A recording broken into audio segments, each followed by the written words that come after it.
नमस्कार, दुनिया के सबसे टुच्चे चिंदे सस्ते वाहियात द घटिया शो में आप सभी का स्वागत है, अभिनंदन है और तहे दिल से इस्तकबाल है। आज के हमारे मेहमान बहुत ही क्रांतिकारी कवि हैं, जिनकी कविताएं पढ़ने के बाद आप सोचने पे मजबूर हो जाएंगे कि 2 कौड़ी की कविताएं हैं, 4 कौड़ी की, या गिरी हुई सोच से उपजी महान कविताएं हैं। तो आइए आगे की बेसिर पैर की बातें उसी महान कवि श्रीमान आवारा जी से करते हैं। नमस्कार। आजकल बहुत से चूतिया एंकर घूम रहे हैं, उन्हीं में से तुम एक हो कि तुम उनसे उच्च दर्जे के हो। तुमको जिसने भी इस शो का एंकर बनाया होगा बहुत दूरदर्शी रहा होगा। जी, मैं कभी किसी को इंटरव्यू नहीं देता, इसीलिए कि तुम्हारे जैसे चूतिया लोग मिलते हैं। कोई लेता ही नहीं होगा। लेने के लिए तो बहुत लाइन में लगे रहते थे, लेकिन आजकल सब कॉर्पोरेट की दलाली कर रहे हैं। मैंने आपकी तारीफ की। अच्छा, आपने तारीफ की? 2 कौड़ी की कविता, गिरी हुई सोच की कविता, ये तारीफ है? मेरा कहने का मतलब यह है कि आपने हमेशा दबे कुचले गिरे हुए लोगों के लिए कविताएं लिखी, तो आपको उन कविताओं को लिखने के लिए उन तक की सोच में जाना पड़ता होगा, मतलब गिरी हुई सोच तक। इसलिए मैंने आपकी तारीफ की। अच्छा, आपने इस मकसद से कहा? जी। आपको भी कवि होना चाहिए था। जी। अच्छा हुआ नहीं बने। ठीक है, अगर आपने इस मकसद से कहा, मेरी तारीफ की, तो मुझे घटिया शो में आने का कोई गम नहीं है, कोई पश्चाताप नहीं है।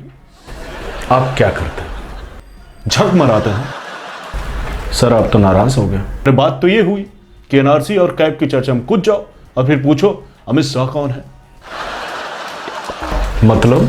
तो यार, अभी जो तुमने इंट्रो में कहा कवि हैं, तो फिर पूछ रहे हो क्या करते हैं। हमें मालूम है कि आप कवि हैं, लेकिन दूसरों को भी मालूम होना चाहिए कि आप कवि हैं। तो अभी किसको सुना रहे थे? अपने अब्बा को? प्लीज बाप पे मत जाइए। माफ कीजिएगा। कोई बात नहीं सर, मुझे इसकी आदत है। आइए बातों का सिलसिला शुरू करते हैं। पहले हम लंबी सांस लेंगे, उसके बाद हम बात करेंगे, क्योंकि इससे गुस्सा शांत होता है।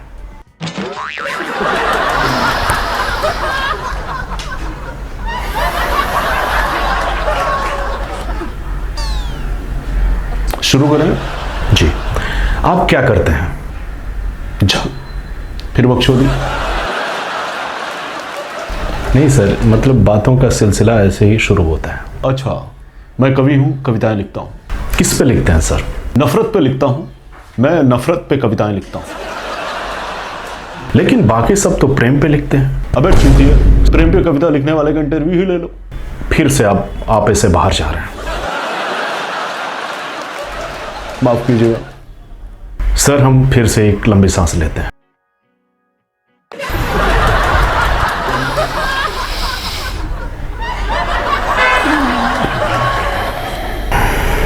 आप नफरत पे कविताएं क्यों लिखते हैं?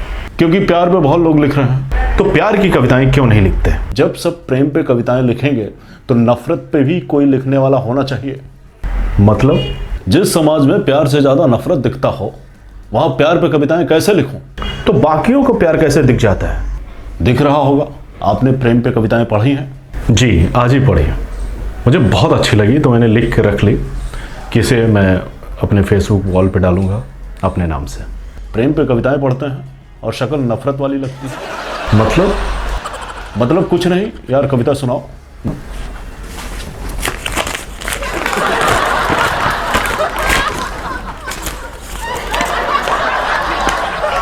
सुनिए सर, कवि हैं रसिक लाल सक्सेना उर्फ अलबेला जी। जी।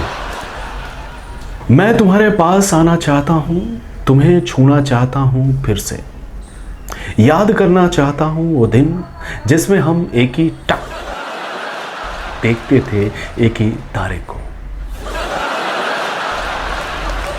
सारा दिन पड़े रहते थे एक ही बिस्तर पे, न खाने की सुध, प्यार में बेसुध फिर से होना चाहता हूं। महसूस करना चाहता हूं तुम्हारे नर्म ओठों को,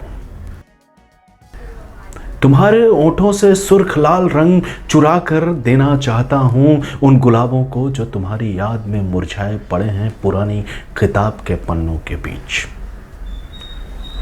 कैसी लगी सर? ये प्रेम की कविता नहीं है, ये हवस की कविता है। ये सब चूतिया बनाने की कला है। कवि सेक्स का भूखा है।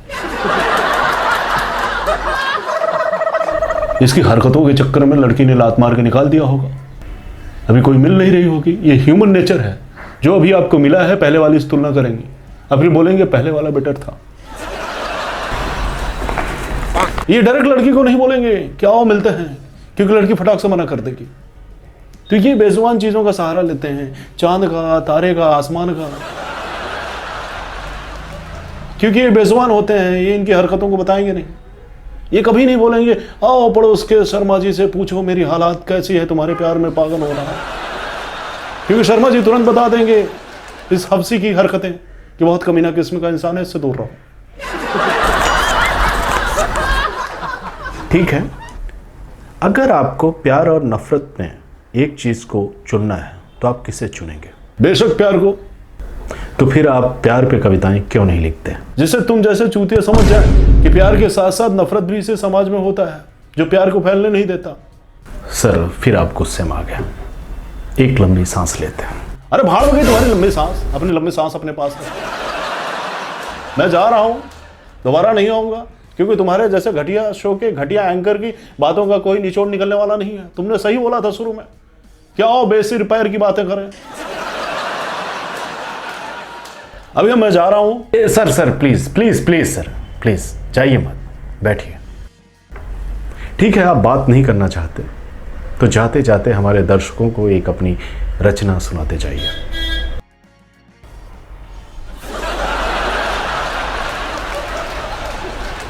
सुनिए, मेरी एक कविता है जिसका शीर्षक है चूतिया।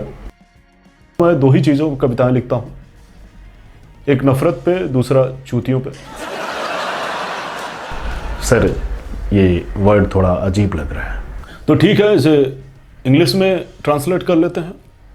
मेरी एक कविता है जिसका शीर्षक है इडियट। सुनिए सुनिए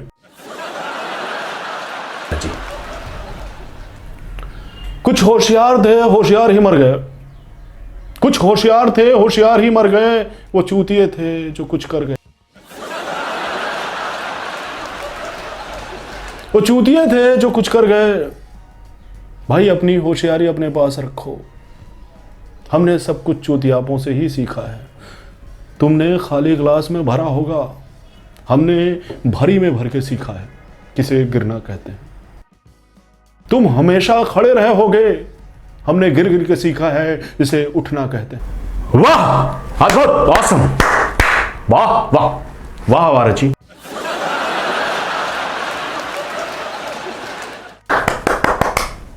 शुक्रिया।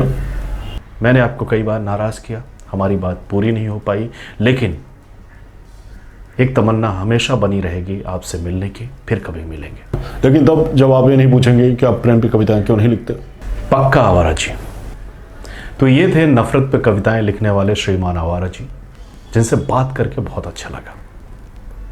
ये हम समझ सकते हैं जो हमेशा नफरत और चूतियों पे कविता लिख रहा हो उसका गुस्सा होना लाजमी है। इनसे मिलके बहुत अच्छा लगा।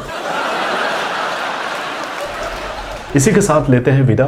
फिर मिलेंगे दुनिया की सी टुच्चे चिंदी सस्ते वाहियात द घटिया शो में।